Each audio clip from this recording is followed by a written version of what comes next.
నీతి కథలు టీవీ. అతి ఆశ మనిషిని ఏ తీరానికి చేరుస్తుంది? ఏ అనుభవం లేని రంగంలోకి అడుగుపెట్టి రాత్రికి రాత్రే కోటీశ్వరులైపోవాలని కలలు కనే వెంకటయ్య కథ ఇది.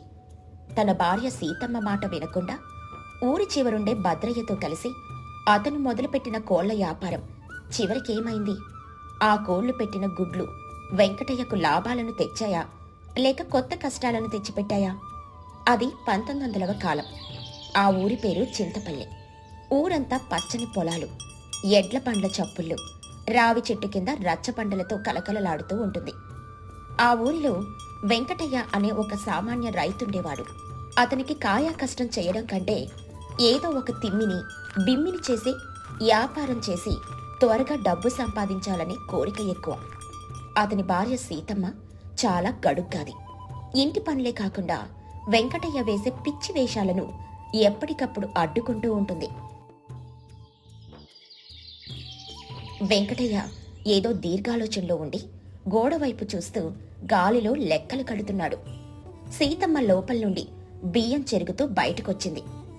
ఏమండి, ఆ గోడ మీద ఏముందని అలా చూస్తున్నారు? పొద్దున్నే లేచి పొలం వైపు వెళ్లకుండా గాలిలో మేడలు కడుతున్నారా ఏంటి? సీతమ్మ, నీకు లోకజ్ఞానం తక్కువ. మనం ఈ ఎండలో పడి పొలం దున్నటం, ఆ కలుపు తీయటం ఇవన్నీ పాత పద్ధతులు. ఇప్పుడు కాలం మారింది. నేనొక కొత్త వ్యాపారం కనిపెట్టాను. మీ వ్యాపారాల గురించి నాకు తెలియదా ఏంటి? మొన్నటికి మొన్న ఆ పొగాకి వ్యాపారం అని చెప్పి ఉన్న డబ్బులన్నీ పోగొట్టేసుకుని మూలను కూర్చున్నారు. ఇప్పుడు మళ్ళీ కొత్తగా ఏం మొదలు పెట్టారు? అప్పుడు గ్రహాలు అనుకూలించలే సీతమ్మ. ఇప్పుడలా కాదు. నేను కోళ్ళ వ్యాపారం మొదలు పెడుతున్నాను. ఊరి చివర భద్రయ్య దగ్గర ఒక 100 కోళ్లు కొంటాను. అవి రోజుకి 100 గుడ్లు పెడతాయి. ఆ గుడ్లని పొదిగేస్తే 1000 కోళ్ళవుతాయి. ఆ 1000 కోళ్ళని అమ్మితే మనం దివాణం గట్టేయచ్చు. అబ్బో, 1000 కోళ్ళ! అప్పటిదాకా ఆ కోళ్లు గుడ్లు పెడుతూనే ఉంటాయా? అసలు వాటికి మేత ఎవరు వేస్తారు? వాటికి రోగాలొస్తే ఏ మందు వెయ్యాలో మీకు తెలుసా? గాలిలో దీపం పెట్టి దేవుడా నీదే భారం అన్నట్టుంది మీ వరస. నువ్వెప్పుడు ఇంతే సీతమ్మ. ఆడవాళ్ళకి భయం ఎక్కువ. నేను లెక్కలేశాను. భద్రయ్య కూడా చెప్పాడు. ఈ కోళ్లు మామూలు గోళ్ళు కావంట, విదేశీ రకాలంట.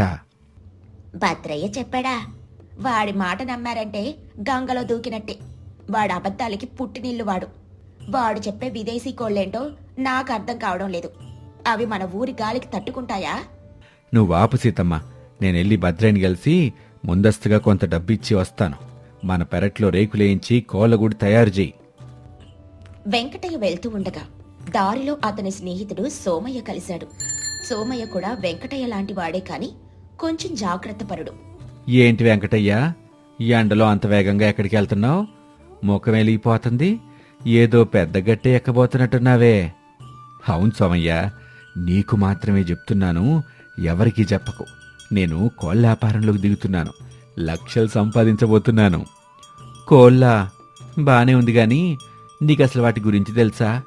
పక్కూర్లో పొల్లయ్య కూడా ఇట్టాకే మొదలుపెట్టి చివరికి కోడి మాంసం అమ్ముకోవాల్సి వచ్చింది. జాగ్రత్త సుమి. పొల్లయ్యకి తెలివిలేదు సోమయ్య. నా దగ్గర ఓ పద్ధతి ఉంది. నేను విదేశీ కోళ్ళని తెస్తున్నాను. వాటి గుడ్లు పరిమాణం పెద్దగా ఉంటుంది. మార్కెట్లో గిరాకీ ఎక్కువ.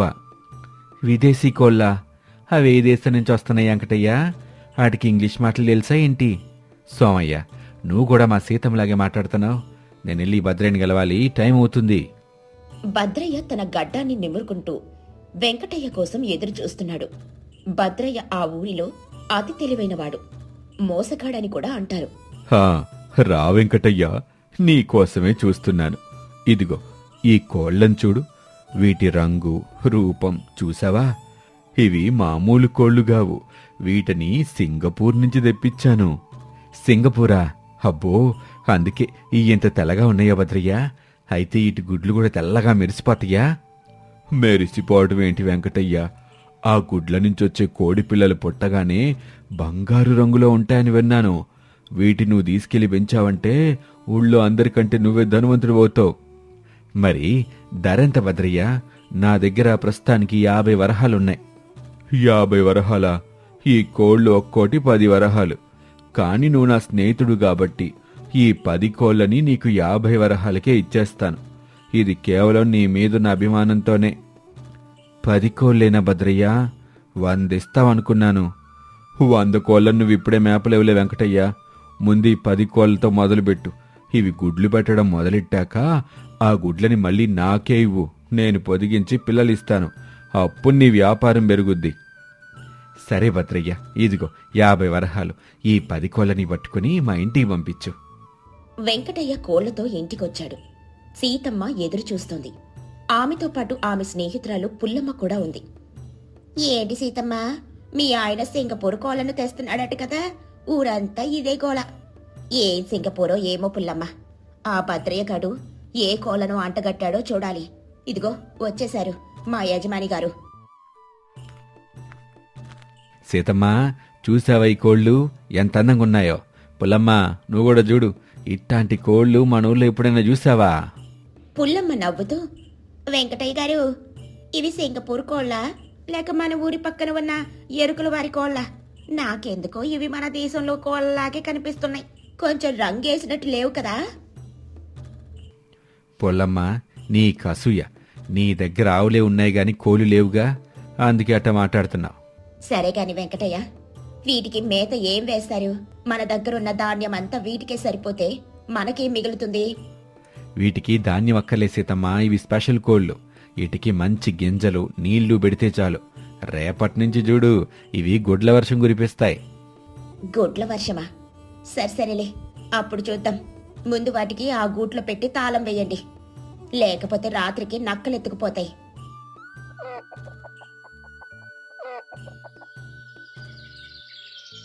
వెంకటయ్య ఉదయాన్నే లేచి కోళ్లకూడు దగ్గరికి వెళ్ళాడు. సీతమ్మ కాఫీ గ్లాస్ పట్టుకుని బయటకొచ్చింది. సీతమ్మా, అద్భుతం. చూడు, 10 కోళ్ళు 10 గుడ్లు పెట్టే. ఈ గుడ్లు ఎంత పెద్దగా ఉన్నాయో చూడు. సీతమ్మ గుడ్లను పరిశీలిస్తూ, ఏమండి, ఇవి కోడిగుడ్లేనా లేక తాబేలు గుడ్లా? రంగు ఎందుకో పచ్చగా ఉంది. అవి విదేశీ కోళ్ల ప్రత్యేకత సీతమ్మా. వీటిని ఇప్పుడు జాగ్రత్తగా బుట్టలో పెట్టి భద్రయ్య దగ్గర తీసుకెళ్ళాలి. భద్రయ్య పొదిగిస్తాళ్లే. మీరే పొదిగించొచ్చు కదా, భద్రయ్య ఎందుకు? విదేశీ కోళ్లను పొదిగించటానికి ప్రత్యేకమైన యంత్రం ఉంటుందంట ఆ భద్రయ్య దగ్గర. మనం పొదిగిస్తే అవి సరిగ్గా రావు. నాకెందుకో ఇదంతా నమ్మశక్యంగా లేదు. సరే వెళ్ళండి. వెంకటయ్య గుడ్లతో భద్రయ్య దగ్గరకు వెళ్ళాడు. దారిలో మళ్ళీ సోమయ్య కలిశాడు. వెంకటయ్య, ఆ బొట్లో ఏమున్నాయి? భలే వాసన వస్తుంది. సోమయ్య, ఈ విదేశీ గుడ్లు. వీటిని పొదిగించడానికి తీసుకెళ్తున్నాను. అవునా? ఓసారి చూపించు. ఒరే వెంకటయ్య, ఇవి గుడ్లా లేవురా, ఏవో రంగులు పూసిన రాళ్లల్లా ఉన్నాయి. నీ కళ్ళు సరిగ్గా లేవు సోమయ్య. ఇవి అరుదైన గుడ్లు. భద్రయ్య గుడ్లను చూసి ముసిముసి నవ్వులు నవ్వుతున్నాడు. ఆహా వెంకటయ్య, చాలా మంచి గుడ్లు తెచ్చావు. వీటిని నా దగ్గరున్న ఇంక్యుబేటర్లో పెడతాను. 10 రోజుల తర్వాత నీకు 10 కోడి పిల్లలు రెడీగా ఉంటాయి. కానీ దీనికి 10 వరహాలు ఖర్చవుతుంది. 10 వరహాలా? ఆటికే 50 ఇచ్చాను కదా భద్రయ్య. అది కోళ్ళకి, ఇది యంత్రం ఖర్చు వెంకటయ్య. విదేశీ యంత్రం కదా, నూనె ఎక్కువ దాగుద్ది. సర్లే భద్రయ్య, ఇదిగో ఈ 10 వరహాలు. జాగ్రత్తగా బొదిగించు. వెంకటయ్య ఉత్సాహంగా భద్రయ్య ఇంటికి వెళ్ళాడు. సీతమ్మ కూడా వెనకాలే వచ్చింది. ఆమెకు నమ్మకం లేకపోయినా ఏం జరుగుతుందో చూడాలని వచ్చింది. భద్రయ్య, పిల్లలొచ్చేసాయా? బంగారు రంగులో ఉన్నాయా? భద్రయ్య కొంచెం కంగారుగా, వెంకటయ్య, ఓ చిన్న సమస్య వచ్చింది. యంత్రంలో ఏదో లోపం వల్ల పిల్లలు సరిగ్గా రాలేదు. అంటే ఏమైంది భద్రయ్య? ఒక్కటైనా రాలేదా? వచ్చాయి కానీ అవి కోడి పిల్లలు కాదు, ఏవో బాతు పిల్లల్లా ఉన్నాయి. ఏంటి, బాతు పిల్లలా? నేనిచ్చింది కోడిగుడ్లు కదా? నేను ముందే చెప్పాను కదా వెంకటయ్య, ఆ భద్రయ్య గాడు నిన్ను నట్టేట ముంచుతాడని. భద్రయ్య, ఎక్కడ ఆ పిల్లలు చూపించు. భద్రయ్య బుట్టలో నుండి కొన్ని వింతగా ఉన్న పక్షులను బయటికి తీశాడు. అవి కోడి పిల్లలు కావు, కేవలం రంగు పూసిన మామూలు పిచ్చుకలు. ఒరే భద్రయ్య, ఇవా పిచ్చుకలా? వీటికి రంగులు వేసి మా ఆయనకు అంటగడతావా? సింగపూర్ కోళ్ళంటే ఇవేనా? వెంకటయ్య షాక్లో, ఏంటి భద్రయ్య ఇది? నా 60 వరహాలు ఏమైని? వెంకటయ్య, నేనేం చేయను? విదేశీ కోళ్ళు కదా, వాతావరణం పడక ఇలా మారిపోయాయి కాబోలు. నీ వాతావరణం పడక కాదు, నీ తెలివితేటలు ఎక్కువై ఇలా చేస్తున్నావు. వెంకటయ్య, చూసారా మీ కోళ్ల వ్యాపారం? ఇప్పుడు ఈ పిచ్చుకల్ని ఏం చేస్తారు? సీతమ్మ, నన్ను క్షమించు. నేను తొందరపడ్డాను. భద్రయ్య మాటలు నమ్మి మోసపోయాను. భద్రయ్య, ఇప్పుడే ఊరి పెద్దలను తీసుకొనొస్తాను. ఈ వరాహాలన్నీ తిరిగి ఇచ్చేయాలి, లేకపోతే నేను రచ్చబండ దగ్గర నిలబెడతాను. భద్రయ్య వణికిపోతూ, వద్దొద్దు సీతమ్మ గారు, ఇదిగో వెంకటయ్య వరహాలు, ఇప్పుడే ఇచ్చేస్తున్నాను. ఈ విషయం ఊళ్ళో ఎవరికీ చెప్పకండి, నా పరువు పోతుంది.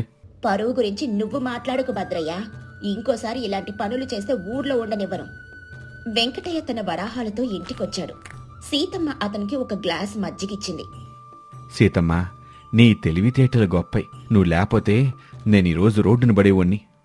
ఏవండి, వ్యాపారం చేయడంలో తప్పులేదు, కానీ తెలివి తక్కువగా ఎదుటివాడు చెప్పే అబద్ధాలను నమ్మి పెట్టుబడి పెట్టడం తప్పు. రాత్రికి రాత్రే కోటీశ్వరులైపోవాలనే ఆశ మనిషిని ఇలాంటి కష్టాల్లోనే పడేస్తుందండి. నిజం చెప్పావు సీతమ్మ. రేపు ఉదయాన్నే నాగలు పట్టుకుని పొలం వెళ్తాను.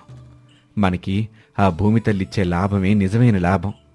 పుల్లమ్మ వస్తూ, ఏంటి వెంకటయ్య గారు, కోళ్ల వ్యాపారం ఎలా సాగుతోంది? కోడి మాంసం వండమంటారా? వెంకటయ్య నవ్వుతూ, లేదు పుల్లమ్మ, ఆ కోళ్లు సింగపూర్ వెళ్ళిపోయినాయి. ఇప్పుడు నేను పొలం వ్యాపారం మొదలు పెడుతున్నానులే. అందరూ నవ్వుకున్నారు. వెంకటయ్య ఆ రోజుటి నుండి సోమరితనాన్ని వదిలి కష్టపడడం మొదలుపెట్టాడు. ఈ కథలోని నీతేంటంటే, అతి ఆశ అనర్థానికి దారితీస్తుంది. అనుభవం లేని రంగంలో ఇతరుల మోసపూరిత మాటలు నమ్మి పెట్టుబడి పెట్టడం వల్ల నష్టమే మిగులుతుంది. కాయ కష్టమే నిజమైన సంపద. ఆ కాలంలో కార్తీక మాసం వస్తే చాలు ఊరి వాళ్ళందరూ వనభోజనాలకు వెళ్లేవారు. అయితే రాజమల్లు, కిట్టయ్య కుటుంబాలు మాత్రం ఈసారి ప్రత్యేకంగా ఊరి చెరువు గట్టునున్న మామిడి తోపులో వంటలు చేసుకుని రోజంతా గడపాలని నిర్ణయించుకున్నాయి. 1900వ సంవత్సరం నాటి ఆ రోజుల్లో స్వచ్ఛమైన గాలి, కల్తీ లేని ఆహారం మరియు మనుషుల మధ్య ఉండే అనురాగం వెలకట్టలేనివి. తెల్లవారుజామునే కోడి కూసింది. రాజవ్వ ఇత్తడి గిన్నెలను బియ్యాన్ని సర్దుతోంది. రాజమల్లు తన ఎడ్ల బండిని సిద్ధం చేస్తున్నాడు. రాజవ్వా, గంపలో పులిహోరకి చింతపండు పులుసు పెట్టుకున్నావా? అచ్చమ్మాళ్ళు వంకాయలు తెస్తామన్నారు. మనం ఇక్కడి నుంచి నువ్వుల పొడి పట్టుకెళ్ళాలి. అదంతా సిద్ధం చేశానయ్యా. మీరా చమురు బుట్టి తీసి బండిలో పెట్టండి. అడవిలో పొయ్యి వెలిగించాలంటే ఎండుటాకులుండాలి, కానీ కాస్త చమురు చుక్క పడితేనే త్వరగా నిప్పు రాజుకుంటుంది. ఆ రోలు రోకలి కూడా చిన్నవి. బండిలో వేయండి, అక్కడ తాజా పచ్చడి నూరుకోవచ్చు. సరేలే, కిష్టయ్య గారు ఇంకా రాలేదేంటి? ఆడొస్తేనే కదా బండి కదిలేది. ఆడికేమో ఆకలి ఎక్కువ, పనంటే కాస్త బద్ధకం. అంతలో కిట్టయ్య, అచ్చమ్మ గంపలతో అక్కడికి చేరుకున్నారు. ఏమయ్యా రాజమల్లు, నా మీద చాడీలు చెప్తున్నావా? బద్ధకం నాకా లేక నీకా? నిన్న సాయంత్రమే నేను బండికి కావాల్సిన మేత సిద్ధం చేసి పెట్టాను. అచ్చమ్మ నవ్వుతూ, రాజవ్వ, వీళ్ళ గోల ఎప్పుడూ ఇంతే. మన సామాన్లు సర్దుకుందాం పదా. నేను పొలంలో నుండి అప్పుడే కోసిన లేత వంకాయలు, పచ్చిమిరపకాయలు తెచ్చాను. ఇవాళ వంకాయ కూర అద్భుతంగా ఉండాలి. రాజమల్లు గారు ఇష్టపడే ఆ నువ్వుల పొడి వేశావంటే వేళ్లు నాక్కోవాల్సిందే. తప్పకుండా అచ్చమ్మక్క. ఆ చెరువు నీళ్లతో వండితే ఆ రుచే వేరు. మనం తాటాకు విస్తళ్ళు కూడా తీసుకున్నాం కదా, ఇత్తడి బిందెలు నిండా నీళ్లు పట్టుకుందాం. తీసుకున్నాను. దారిలో పొగలు కక్కి కాఫీ తాగేసి చెరువు గట్టుకి చేరిపోదాం. ఈ చల్లని గాలిలో ఎడ్ల బండి మీద ప్రయాణం అంటేనే ఒక పండగలా ఉంది. ఎడ్ల బండి చెరువు గట్టుకు చేరుకుంది. నిర్మలమైన నీరు, పక్షుల కిలకిల రావాలు ఆ ప్రాంతాన్ని పరవశించేలా చేస్తున్నాయి. ఆకాశం నీలంగా ఉంది. చెరువు నీటిలో మేఘాల నీడలు స్పష్టంగా కనిపిస్తున్నాయి. చూశారా ఈ చెరువు నిండుగా ఎలా ఉందో? 100 ఏళ్ల క్రితం మా తాతల కాలంలో దీన్ని తవ్వించారంట. ఇప్పటికీ ఊరి దాహాన్ని తీరుస్తుంది. అవునయ్యా, ఆ రోజుల్లో కష్టం ఎక్కువ, ఫలితం కూడా ఎక్కువే. ఇప్పుడు మనం ఇక్కడ వంట చేయడం అంటే ఆ కాలపు జ్ఞాపకాల్ని నెమరేసుకోవటమే. సరే రాజమల్లు, మనం వెళ్ళి ఎండుకర్రలు కొట్టుకొద్దాన్రా. ఆడాళ్ళు పొయ్యి సిద్ధం చేస్తారు. మరీ లోపలికెళ్ళకండి. చెరువు గట్టు పక్కనే ఉన్న ఎండు రెమ్మలు చాలు. అచ్చమ్మా, నువ్వు బియ్యం కడుగు, నేను పొయ్యి కోసం 3 రాళ్ళు అమరుస్తాను. ఆవు పేడతో అలికిన ఈ ప్రదేశం ఎంత పవిత్రంగా ఉందో చూడు. అలాగే రాజవ్వ, ఈ నీళ్లు ఎంత తీయగా ఉన్నాయో చూడు. బావి నీళ్ళంటే ఈ చెరువు నీటికే ఆ శక్తి ఉంది. ఈ పక్కనే ఉన్న మర్రి చెట్టు కింద వంట చేద్దాం, ఎండ తగలదు. అది ప్రకృతి మహిమ అచ్చమ్మా. మనం దాన్ని గౌరవిస్తేనే అది మనకు ఇన్నిస్తుంది. చూడు, ఈ మట్టి వాసన ఎంత బాగుందో.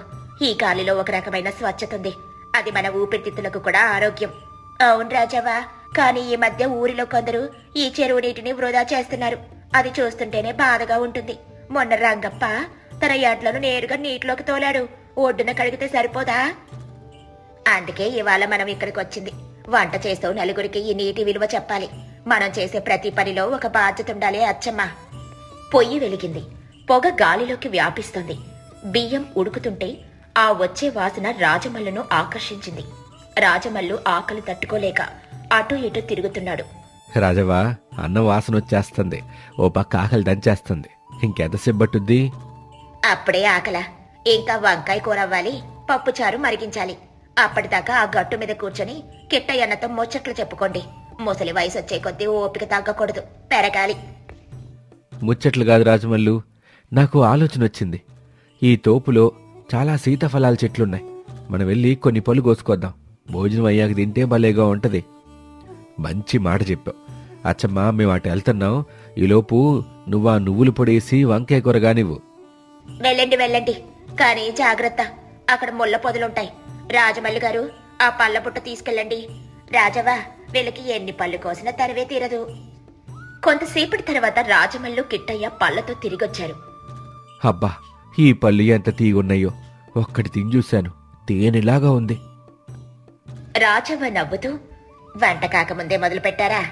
సరే సరే, వంకాయ కూడా సిద్ధమైంది. ఇప్పుడు పప్పు చారు పెడుతున్నాను. రాజమల్లి గారు, ఆ పోపు డబ్బా ఇటివ్వండి. ఆవాలు చిటపటలాడాలి.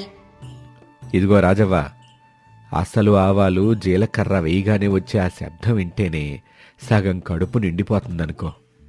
అవును, మట్టి పాత్రలో వంట చేస్తుంటే ఆ రుచి అమృతంలా మారుతుంది. రాజవ్వ, మనం ఈ పప్పు చారులో కాస్త చింతపండు ఎక్కువే వేద్దామా? రాజమల్లి గారికి పులుపంటే ఇష్టం కదా. వద్దచ్చమ్మా, సమపాలల్లో ఉంటేనే దాని రుచి.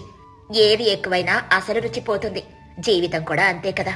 మనసులో ఆశలు కోపాలు కూడా మోతాదులోనే ఉండాలి. భలే చెప్పావు రాజవ్వ. జీవిత పాఠం వంటగది నుంచే మొదలవుద్దనమాట. రాజమల్లు, వింటున్నావుగా? నీ కోపం కూడా కాస్త తగ్గించుకోమంటుంది. కృష్ణయ్య, ఈ చెరువు గట్టు దగ్గర ఇలా కూర్చుంటే మన పాత రోజులు గుర్తుకొస్తున్నాయి. మనం పెళ్ళైన కొత్తలో ఇలాగే ఓసారి వనభోజనానికి వచ్చాం కదా.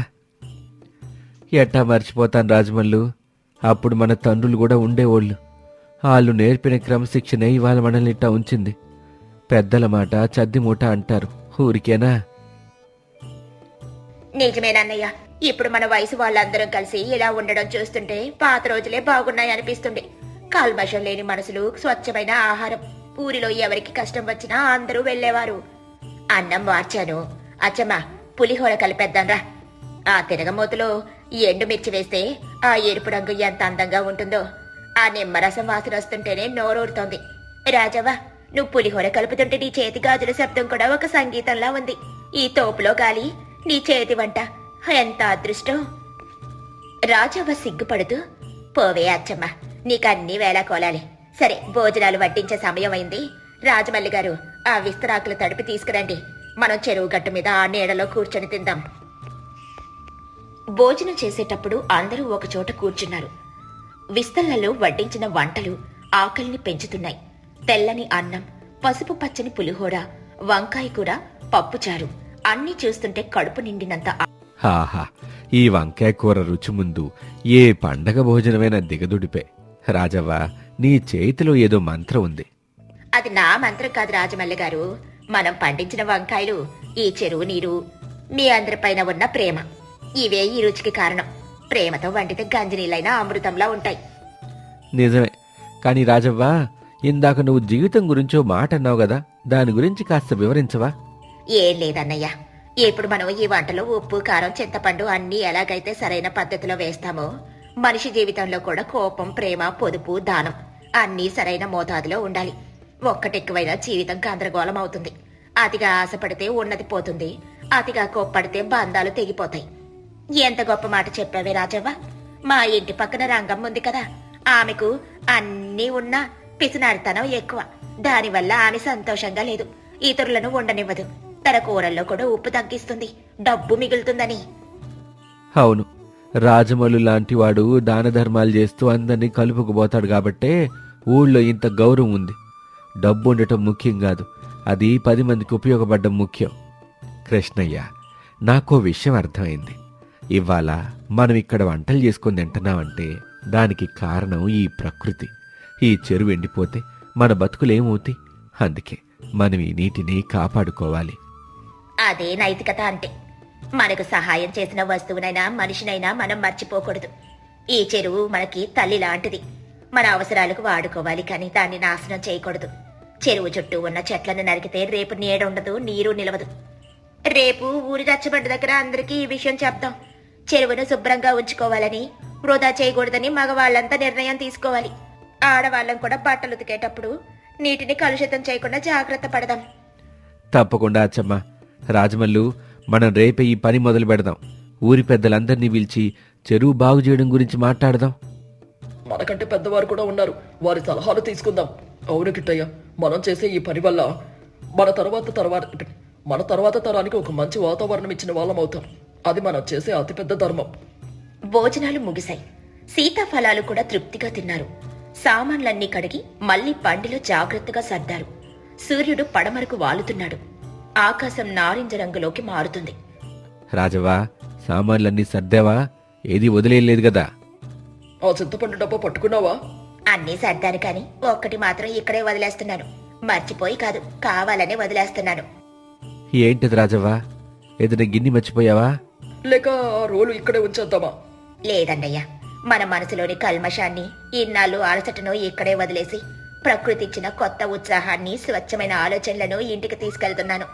మనిషికి అప్పుడప్పుడు ఇలాంటి వాతావరణం కావాలి. భలే చెప్పావే రాజవ్వ. ఇవాళ నిజంగా ఒక మంచి రోజు. కడుపు నిండింది, మనసు నిండింది. ప్రకృతి విలువ తెలుసుకున్న రోజు. ఇవాళ వండిన వంటల నా నోటికి ఇంకా అంటుకునే ఉంది. పదండి, చీకటి పడక ముందే ఊరు చేరుకోవాలి. కృష్ణయ్య, ఆ ఎడ్లనిగా సదిలించు. ఈ దారిలో చీకటి పడితే ఎడ్ల బండి నడపడం కాస్త కష్టం. అబ్బే, మన ఎడ్లకి దారి బాగా తెలుసులే రాజమల్లు.